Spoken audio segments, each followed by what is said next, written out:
It should be liquefied at your body temperatures like the semi-solid dosage form so that the medicament can be easily go through the skin. Then it should penetrate the epidermis via natural opening, so we cannot use any penetration enhancers in these particular cases for the cream. So what are the natural openings are there? So we have seen there are three routes of penetrations. So by which any route we can prefer for the delivery of the medicaments. Also the viscosity should be low enough to permit easy spreading so that it should be easily spreadable. So spreadability has to be controlled here. Then it should be non toxic, it should be non-irritant, and it should be non-inflammatory. So these are some properties of the cream that you have to consider while formulating the any cream, whether W by O type of cream or either O by W type of cream. So basically, the selections of phases and ratio of the phases that will affect on your final consistency of the product. So you have to select in a proper way. In the last lectures, we have seen different process variables also. So that proper process variables also affect on your final formulations.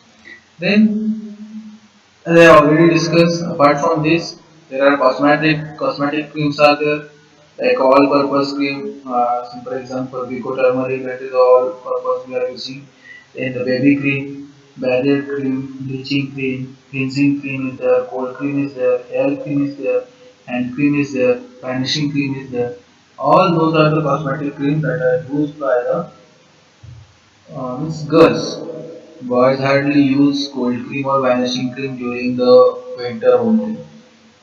Remaining all goes for the girls' purpose. Then the medicated creams are there. Some medicated creams are also there that contains some active pharmaceutical ingredients like citramide cream is there that will use as antiseptic. Some zinc oxide cream is there that will act as astringents, and some hydrocortisone cream that will have helpful for to treat the rashes like a poison or the poison ivy. For that purpose, these hydrocortisone creams are used.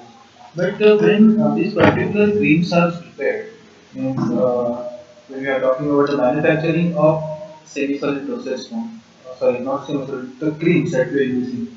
So base that plays very important role when formulating any type of creams.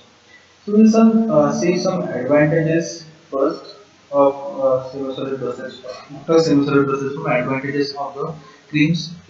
So basically, they give the prolonged contact in their site of application than any other pharmaceutical dosage form. Also, injured area can be dried quickly by creams and other semi-solid preparations that I already discussed that they give the cool feeling because due to the evaporations of the water and they soothe the inflamed area. So that's why injured area can be dried quickly and by the creams than other semi-solid dosage form. Then it is easily washable, easy to wipe away because of they are less greasy as compared to the ointment as we have discussed regarding the tackiness of the ointment when we are applying and when we are applying the cream also. Easy to spread on the skin surface, that is spreadability is as compared to the ointment which is easily spreadable. It is suitable for most of the sensitive, dry and fairy skin because we can formulate both type of creams here either O by W or the W by O type of emulsion. So depending upon the sensitivity of the skin, we can modify the formulations also. They less interfere with the skin functions and importantly the operations of the water from the WBO type of cream causes the cooling sensations and that's why mostly creams are preferred over the ointments and they have the less risk of the side effects or the lower risk of the side effects. But along with that there are some disadvantages also. So under the disadvantages, the main disadvantages is that they are less hydrophobic in nature. So there is a risk of contaminations is high than the others as we are using mostly water content more. So there may be chances of contamination. So there may be risk of high contamination than other formulations. Along with that, if you consider the viscosity of ointment and even the base, the creams are less viscous than the other semi-solid preparation. So during the handling, we have to take the precautions also. Sometimes acidifications of oils can take place, so that also takes place in others formulations also. So this particular disadvantage we can overcome with the help of additions of any antioxidant agents there. Then the aqueous phase is prone to growth of mold and bacteria, hence preservative should be used. So obviously water content आहे म्हटल्यावर त्याच्यामध्ये micro organism किंवा मोल्डची growth होणं हे possible आहे but that problem we can overcome with the help of additions of preservative. Also, they contain oil in large amount in some cases, so some of which are inedible. Hence, creams are not used for the internal use. So obviously, we are not using the cream for our internal purpose. We are using cream for the external purpose. Now we talk about the formulations of cream. So this particular formulations is divided into two parts: materials that is used, and second one that is the process. So creams are the extensions of oleaginous ointments, or you can say like liquid emulsions. This contains oil phase, water phase, and emulsifying agent, but are made semi-solid by adding some other sections, the stiffening base that we have to add. So in this particular cream formulation, the base plays important role. As the active ingredients, so any active ingredients you can incorporate it in a cream formulations. Then the base, that is the important part here we have to consider. So base, four types of base we have seen for the ointment purpose: hydrocarbon base, absorption base, water soluble base, and water removable base. So these are the four base that we are using for the ointment purpose. But here the three different types of base are used. First is your absorption base. So that is same as our base used for the ointment purpose. So these are the anhydrous bases which is having the capacity to absorb the water. So they will form mostly W by O type of emulsion because they are absorbing the water. So your oil will be your stationary phase here. Mostly lanolin is there or some wood fat is there. Then second type of base that is used for the specific green purpose, that are the surfactant base and soap type base. So surfactant base, these are the ionic and the non-ionic surfactant that can be used. So they have so they form the creams basically. Foam might be said there. So these are another one form of the creams also. So the aqueous cream, you can say consider one cream that is OYW 730 emulsion that contain 30% of emulsifying ointments in the aqueous phase. So where suppose if you are considering 100 gram, so in that your 30 grams will be the emulsifying ointments, then one 1 gram will be your active ingredients, and remaining 69 or 70 per 69 gram will be your water with the help of the emulsifying agent that you have to add. Another one citramide we have seen one example here. So which is a O by W type of thing. So here we have to use the catalytic surface activity, use the catalytic surfactant. So it will act as an antiseptic purpose. So in that case, the base that we use is surfactant base type. So either ionic or non-ionic surfactants are used for the thing. And there are another one base that we can incorporate the soap type base. So these are the semi-solid soap type of emulsions. So, like a dry ethanol wine that is mostly used. Most importantly, जब अपन cold cream की और vanishing cream prepare किया जाता है. So, in a cold cream that is a beeswax borax cream, beeswax and the borax. So the cerutic acids from the beeswax that is reacted with sodium borate, and that will produce the monovalent soap, and that soap that will be the work as a base here. So another one example, that is the vanishing cream. So basically, the vanishing cream is generally purpose aqueous cream, and based on the formations of the stearate soup between the stearic acids and the sodium and the potassium hydroxide that we are incorporated in that particular formulations. So these are the three type of base that we are using. Apart from the ointment base, only the absorption base is used for the cream formulations, and along with that you have to add some soap base type like anionic and non-ionic surfactant, and second one that is your uh, soap type. like a triathlon is there, then uh, mostly alkaline soaps they are using for the base purpose that provide the carrier for the vehicle that we are providing. Regarding base, we have already discussed in previous chapters also. Then obviously the preservatives, as we have seen under the discussions of advantages and disadvantages also, because of the water content is high and as well as the oil content, there may be the mold or the growth of the microorganisms will occur. So to prevent that, you have to add the preservative here. Then you have to add some antioxidant. So used to prevent the oxidations of the drug, that is for the degradations. We have also discussed regarding the oxidations in details in last lectures when we have studied the last time manufacturing.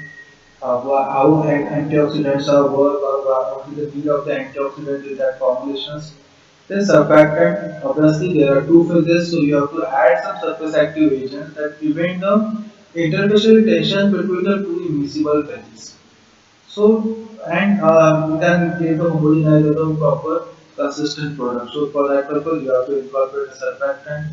Then, the complexing agents that enhance the stability and the prolonged actions like chelatic agents we can incorporate it. So, they can enhance your stability of the final formulation. And along with that, you have to add some viscosity enhancers. So obviously, the name itself gives, so they will enhance the viscosity of your formulation. And last one, that is the humectant that you have to add.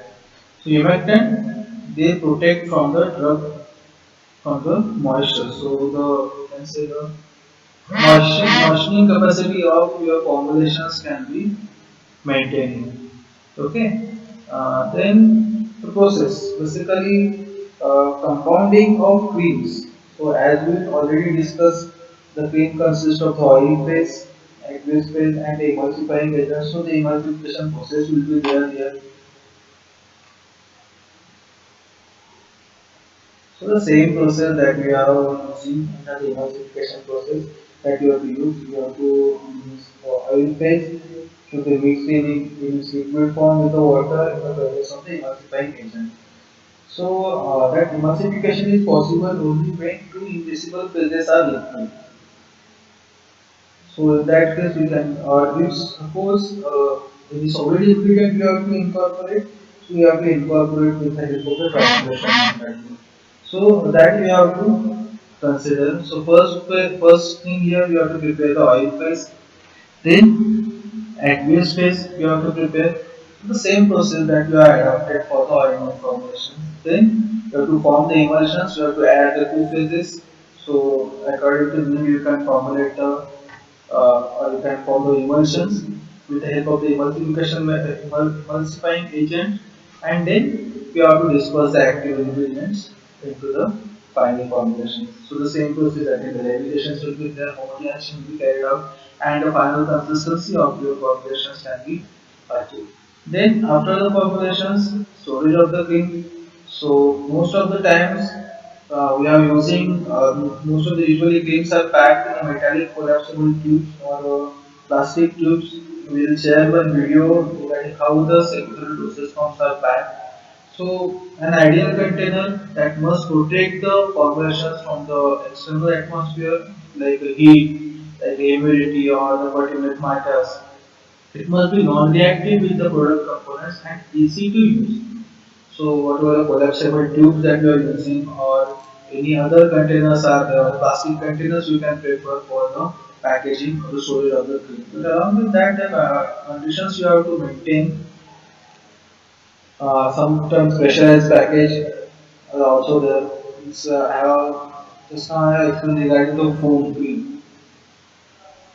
Uh, that expel out from the valve like aerosols. So they are the pressurized package and they will expel out once you apply the pressure seal. So basically, there must be you have to comply with the general requirements for the labeling and should also specify its expiry date and the storage condition. Storage condition basically you have to means you have to store the cream at a temperature not exceeding 25 degrees Celsius. So below 25 degrees Celsius we have to You have to shower the cream, and it should not be allowed to freeze because at low temperatures that can be adversely affect on the stability of the formulation of the brushes. So that has to be considered while storing the cream and all other semi-solid dosage form. Then the next semi-solid dosage form is your paste. Paste, consider our toothpaste. So paste are basically ointments that contain the high percentage of your insoluble solids. So they are usually prepared by incorporating solid materials directly into a compressed system by the irrigation method with the proportions of the base to form the paste-like mass. So simple, consider one example like a toothpaste. Like consider one Colgate. If you see the ingredients, means there are many solid ingredients are present. Like the calcium carbonate is the main ingredients in the toothpaste formulation, which is available in a solid form. So obviously that solid materials and as we know, calcium carbonate is not properly soluble in the water also. It's the insoluble solids. So you have to finally disperse them into a suitable solvent or suitable vehicle. So that we are going to see what are the different types of base that we are using or for the base purpose like cream purpose we are using absorption base, then soap base and surfactant base that we are using. So here again the different types of base are there that you have to incorporate or that you have to use for the paste formations. So basically as we have discussed that it contains a high percentage of the insoluble solids like more than 50% of insoluble solids are dispersed into the suitable vehicles. So when packed into the specific container, they should be soft enough to extrude out from the tube and firm enough to retain their form when emerging from the tube. जब अपन toothpaste press करते there is a specific consistency they have or they have extruded out with a specific you can say the uh, they are firm and whatever the softness are there, so that will be the maintained throughout the material which is present inside that tube. And that's why there are various agents that will be incorporated in that particular formulations also. So paste again the same thing. Why they are preferred over the ointments? Means because for the treatment of oozing lesions, so to absorb serous secretions. So this particular paste that absorb the serous secretions and to the heavy consistency as compared to the ointment or as compared to the cream, they produce the protective barrier on the skin and also they are used to localize the actions without spreading drug into the healthy skin. Means they are stick to the skin basically. They will not know here and there. So whatever the it will not spread over the skin like others. So basically we can get a localized action there. Means जिथे तुम्हाला apply करायला तिथे त्याचं application करतात तिथूनच तुम्हाला जो काही ड्रग दिलेला आहे तो कॅरी केला जातो. So these are the reasons, and because of their porous natures, it will also allows the perspirations to escape. So like ointment, they form the occlusive layer. So where perspiration is not allowed by the ointment formulation, but here because of their porous natures of particular paste, that perspirations can be achieved. So these are some characteristics of paste. So paste that are cheaper than the things or any other solid basis form, so the ointment and the creams and they remain stable at the site of applications because of the high powder content paste. Means as we have discussed, 50% insoluble solids are there. They are porous in nature and hence perspirations can be done. Then mostly they do not interfere with the non-infected areas of the skin as already discussed. So we can create a localized actions here so without spreading drug onto the healthy skin,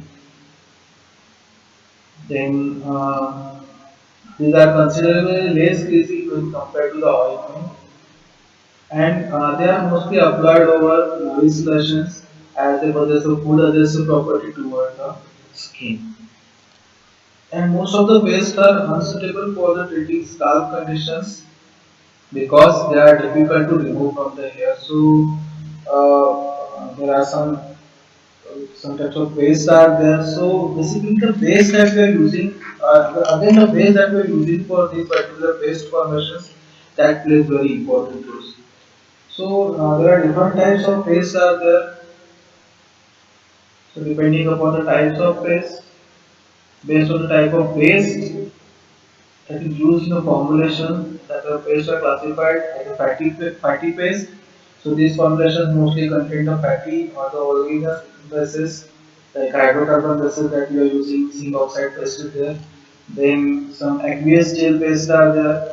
So where they are prepared with the water miscible base. So here we can easily observe the base that we are using. So depending upon the base type is also varies. So mostly sodium CMC is there, so sodium hydroxycellulose base is there. So this particular aqueous gel paste it will perform both the functioning as a gel as well as a paste. So most of the eye drops preparations. So in that case, this particular aqueous gel paste are incorporated. Then hydrocolloid paste are there. So mostly the hydrocolloid paste contain mostly the hydrocarbon base. Means our toothpaste that includes under the hydrocolloid paste where we have toothpaste, mostly thickening agents, you have to add like sodium carbonic acid or sometimes gum tragacanth we have to incorporate or some carbomers that we have to use to maintain the liquid and the solid constituents in the form of the smooth paste. So also you have to incorporate some humectant also. So we see. So hydrocarbon base, mostly soft paraffin and liquid paraffins are commonly used. So here one example they are given regarding the compound zinc paste. So zinc oxide paste IP that containing mostly 25% of zinc oxide and is the starch, you know, remaining quantity of the white soft paraffin. So mostly used for the eczema or the psoriasis, skin disease that you mostly utilize there. So like here they have given which is the active ingredients. So here we can identify that all the active ingredients are in a solid insoluble form. So as compared to the ointments, they found the stiffer paste, and most of the and that's why they are mostly used for the circumstantial lesions like chronic eczema as well as your psoriasis or the ringworms. जे तुमचे mostly skin disease conditions आहेत त्यामध्ये mostly ही formulation utilize केलं जातं. So in that case we are using the hydrocarbon base. Then for the water miscible base that including mostly emulsifying ointments and emulsifying wax that is most commonly used. Here this is known as a sulfate paste that they have given. So mostly that is used for the treatment of the dandruff. So so it is used for the treatment of the dandruff as well as for the acne purpose. So here the emulsifying base which is less occlusive and easily washable and along with that which is having some cleansing property that can be used for the preparations of the resorcinol and sulfur paste. Then migration sulfate paste example they have given here. So this paste is specifically prepared in a anhydrous glycerin. So here we can see the base that we are using. Magnesium sulfate 45%, phenol in a glycerol formation. So the powerful osmotic effect of this two is used for this particular used to treat the boils here. Then another one class is there, or you can say the base that is used is a water soluble base that is used here. So water soluble base are prepared for the mixtures of the high and low molecular weight polyethylene glycols that you can use here. So mostly dental paste, that toothpaste that we are using. So that can be prepared with the help of the water soluble base. Here they have given the examples of the water soluble dental paste and trimethylene trimethylone dental paste. So one is used for the anti-inflammatory functions, and another one is used for the sterilizing the infected root canal. So these are the creams, sorry not a paste, that are formed with the help of these three bases. First is your hydrocarbon base, second one that is your water soluble base, and third one that is the water miscible base. So these are the three bases that is most commonly used.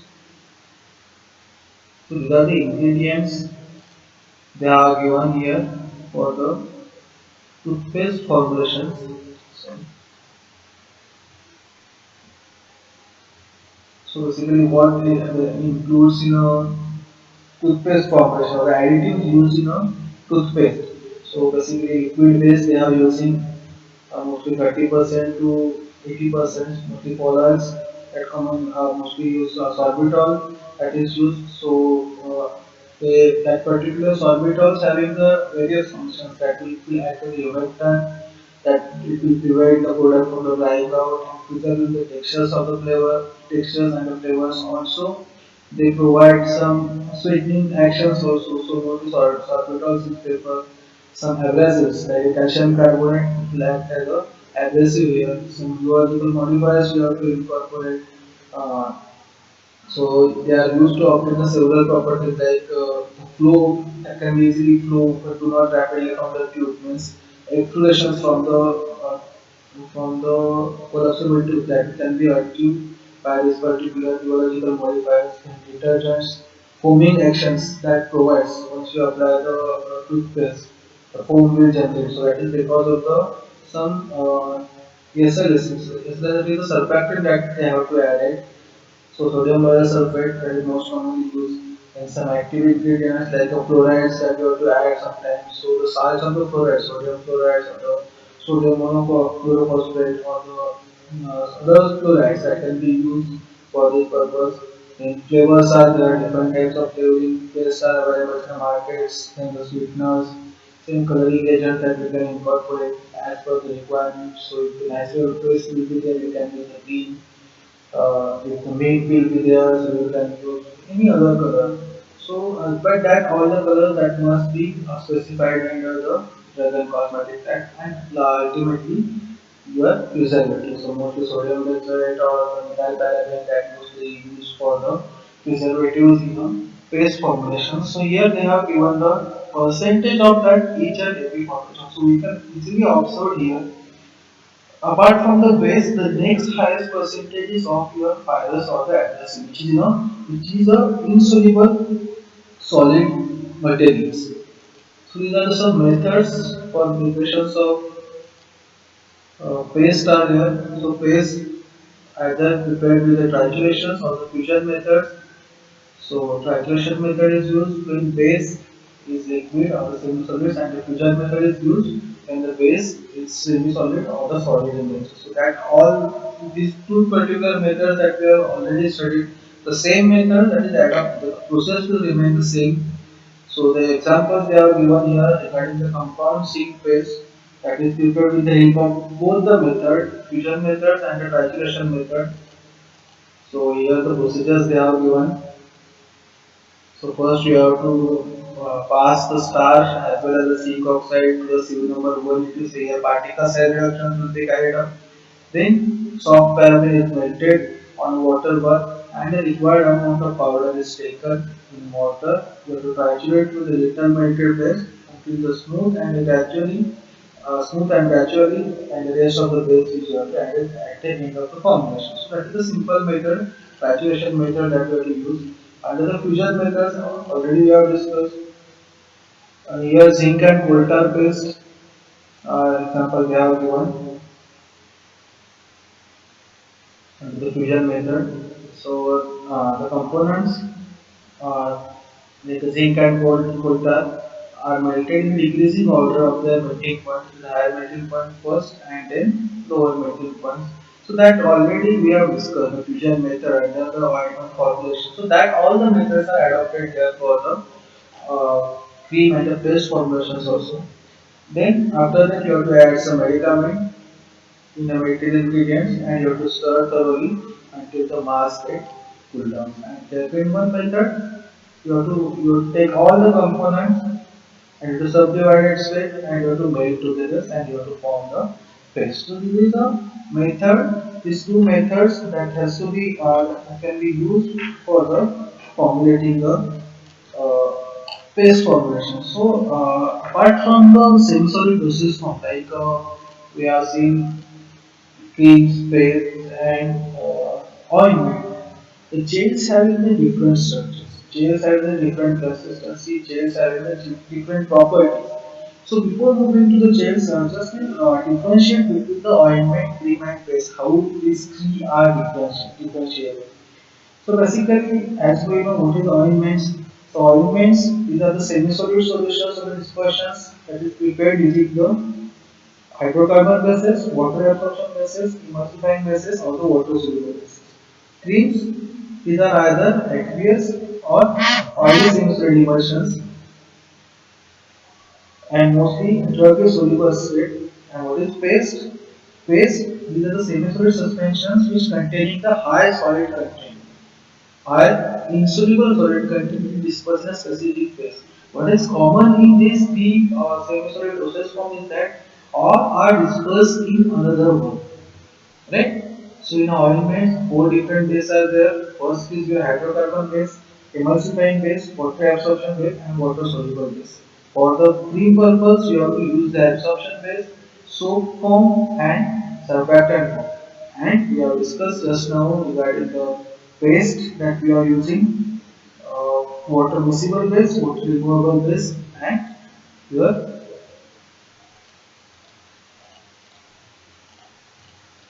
molar base is there. That is water soluble, water miscible, and one more base is there. That is our hydrocarbon base, yeah, that can be used for the paste purpose. So the flow properties, as we already discussed, ambient that possess the plastic flow with a definite yield volume, creams that possess a pseudoplastic flow, and mostly paste are mostly dilatants. They possess plastic or pseudoplastic flow. The spreadability ointments are very sticky as compared to the cream and paste, but the cream that are less greasy and having a good spreadability, but as compared to the cream, paste having the higher stiffness and paste that are suitable to apply on the specific affected areas. Then, if you have considered the occlusiveness of the three formulations, ointments are more occlusive than cream than paste. These are very or no occlusive niches. Uh, Means if you are considering the O by W type of creams and W by O type of creams, W by O emulsions that are more occlusive as compared to the O by W emulsions. Basically, the use of all these formulations, they are acting as a emollient as well as a protective purpose. If you are considering the example for the ointments, we'll take the examples of sulfur ointments or the iodine ointments that we already discussed. For the cream, we have taken the cetrimide creams or cold cream, or just now we have discussed regarding the zinc creams also. Then for the paste, we can take the compound zinc paste or the toothpaste that can be examples. So you can easily differentiate between these three semi-solid dosage forms. Now we'll talk about the last semi-solid dosage form, that is our gels. So what are the gels?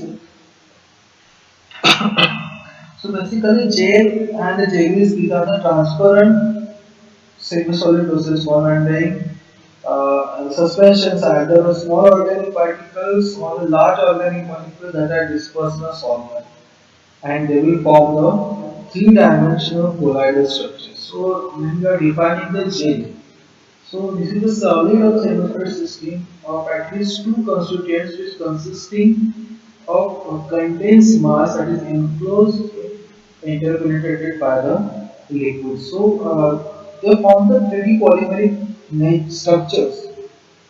So like a pseudoelastic properties, these particular gels having the viscoelastic properties. So the solid-like matrix structures formed during the formulations, and basically means we can say they limits the flow by entrapment and the immobilization of the solvent molecules, and they exhibit the characteristics that are intermediate to those of the liquid and the solids. Means if you are considering gels and jellies, jellies chocolates are very color, so you can easily differentiate between the gels and jellies. So basically, jellies are the more rigid than the gels, and they contain more fluids and less cross-linking. So in that basically James, that dispersions of the small and large molecules in aqueous liquid vehicles are there, and they produce a jelly-like consistency by additions of the jelly agents. Like the suspending agent, there are some jelly agents are there. So in the specifications they have given for the gel purpose. So gels are formed by using the synthetic polymers like carbomers are there, then cellulose like hydrogen HPMC will be there or the HPC will be there. So that can be used, or some naturals are also there like Tagata will be there, pectin is there, agar is there. So these are used to formulate a gel.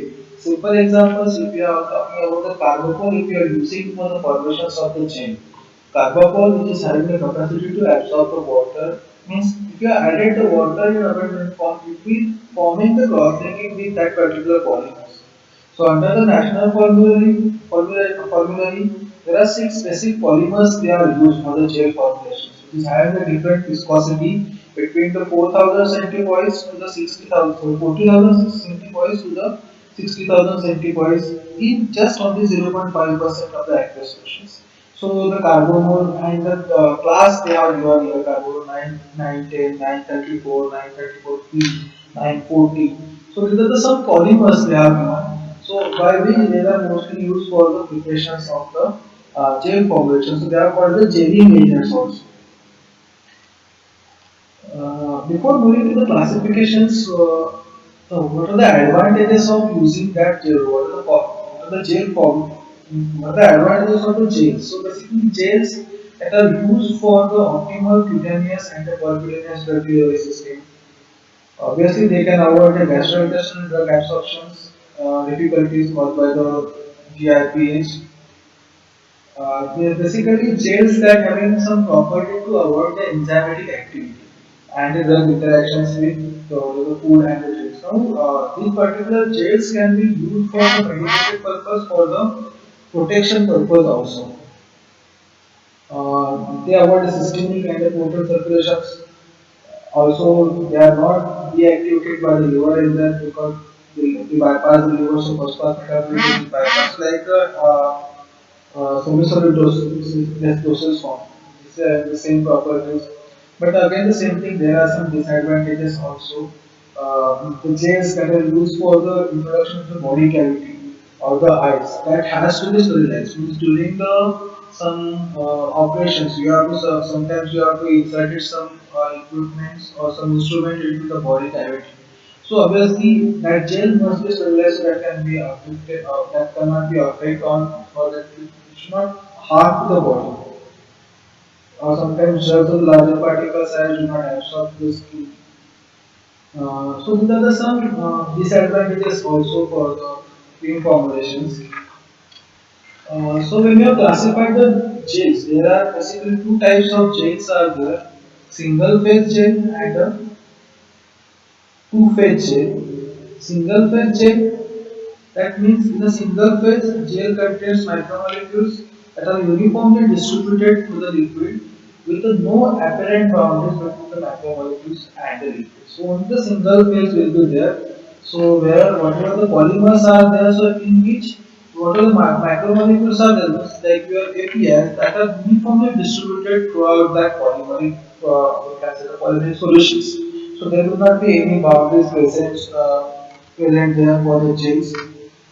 Then the two-phase gel that contains small separate particles that also called as a magma. So basically there are two or multiple layers are there, so that's why they are called the two-phase gel. So like two examples they are given the magnesium magma.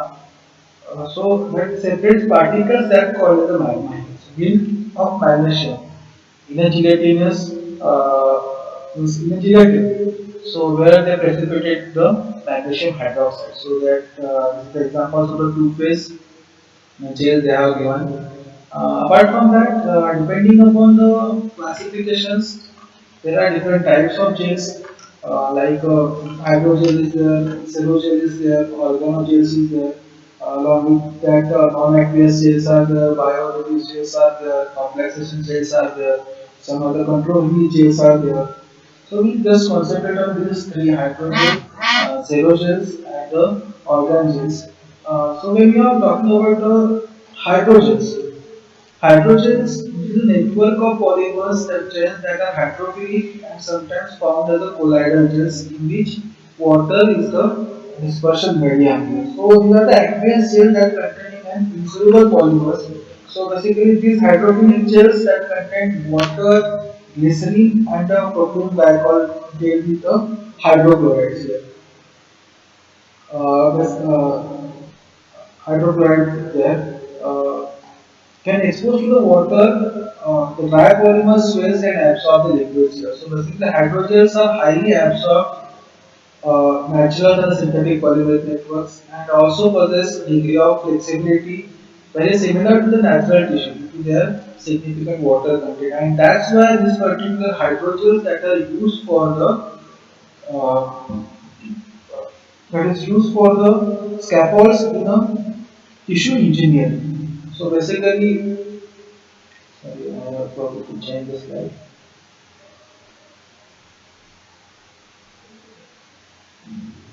So mostly common ingredients which include alcohol, sodium polysaccharide, polyacrylate, acrylate polymers, and copolymers with an abundance of hydrophilic groups. So basically, the polymer strands that are cross-linked either chemically or by the chemical process. For convenience, hydrogel we can define by the type of polymer that are employed for the cross-linking mechanism. So what is hydrogels? These are the gel system in which water immobilized by the insoluble polymers. Basically. So the use of these particular polymers will act as a scaffold in tissue engineering. What is scaffolds here? Uh, these are the materials that have been engineered to causes desirable cellular interactions to contribute for the formation of the new tissue. So what happens basically when you're using the hydrogen in this particular process tissue engineering means basically the cells are sealed into the gels and these gel structures that have the capable of supporting the 3D formations of the cell. So basically when your tissue engineering carried out, so these particular hydrogens will act as scaffolds. Also act as the environmental sensitivity detectors, also used in sustainability drug delivery system. It is used in the contact lens solutions also and formation of the contact lenses also. ECG medical electrode is the main use of this particular hydrogens. ECG motion सगळ्यांनी काढला जे clamp असतात ते put करण्याचे एक solutions लावले जातात. So this particular hydrogen is used for this purpose so that it can resist to the whatever the means,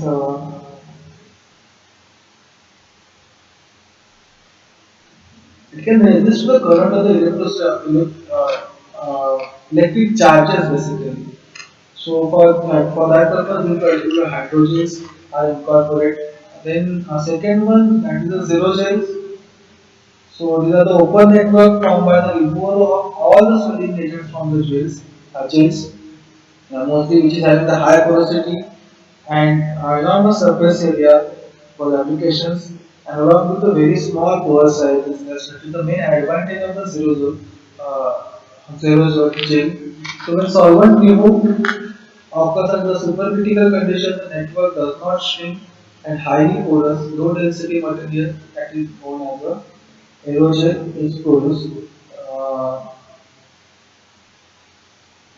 Gel that can be produced here. And last one that is a organogels are there. So organogels, these gels were formed in a simulated clear, sorry.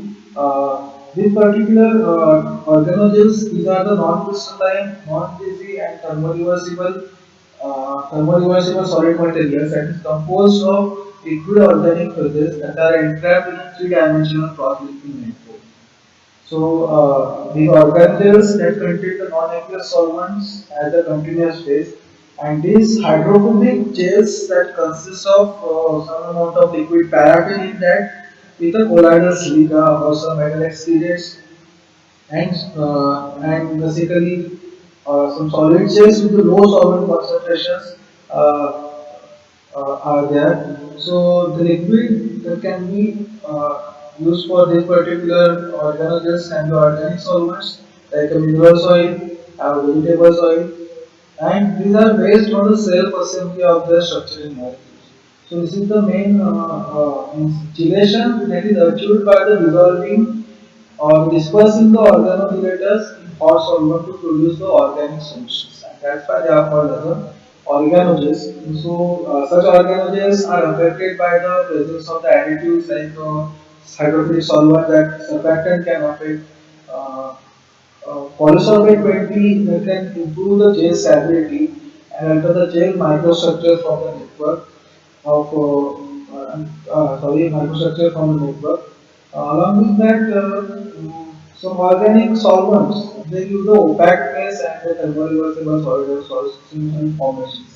So like sorbitan is there, Sorbitol gel is there. Microstructures of that palmitate gels that is interconnected network of the wildlife tubes. So the gel, if you are considering these three types of gels, they having the specific cross-linking structures there. So the 3D polymeric structures they have formed because with the help of some gelling agents. And as we have discussed regarding the applications of the gels also, so there are three methods for the formulations of gels: fusion method, cold method, and a dispersion method. So these are the manufacturing agents that you have to add it, or you can say the raw material that can be used for the manufacturing of the gels. So basically gels they can be thickened or sanding and formula isotropic and must be shaken before use to liquefy the gels. Then mostly in the gel containing drug substance with the waters also contain solvent like alcohol, propylene glycol, some antimicrobial preservatives are also there like a methyl paraben, propyl paraben, and also contain the stabilizers and medicated gels are also there that are prepared for the administration of the various foods like a eye or on nose for the vagina or the rectal route. So the three methods are there as I already discussed: fusion method, cold method, and dispersion method. So under the fusion method that we already discussed, cold method. So here water was cooled at 4 to 100 degrees Celsius and placed it in a mixing container. Then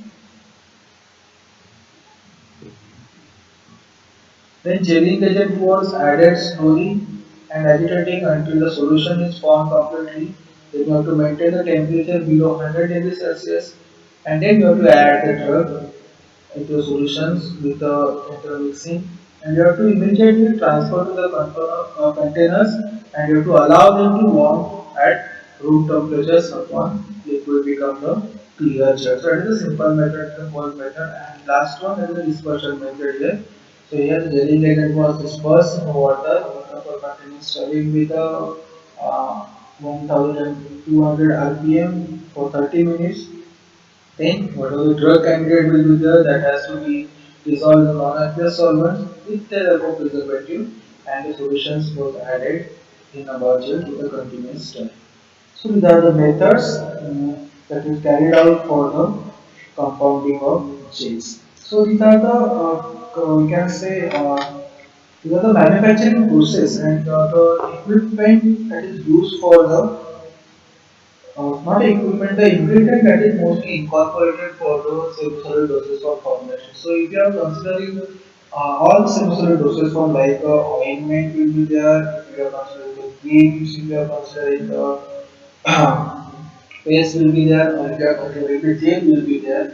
Uh, Simple thing is that the base that plays the important role. So base will be your vehicle here, and remaining other ingredients will remain the constant. Like emulsifying agents, you have to add in most of the formulations. Not in the chain, but for the three formulations, you have to add the emulsifying agents. Along with that, you have to add some viscosity modifier.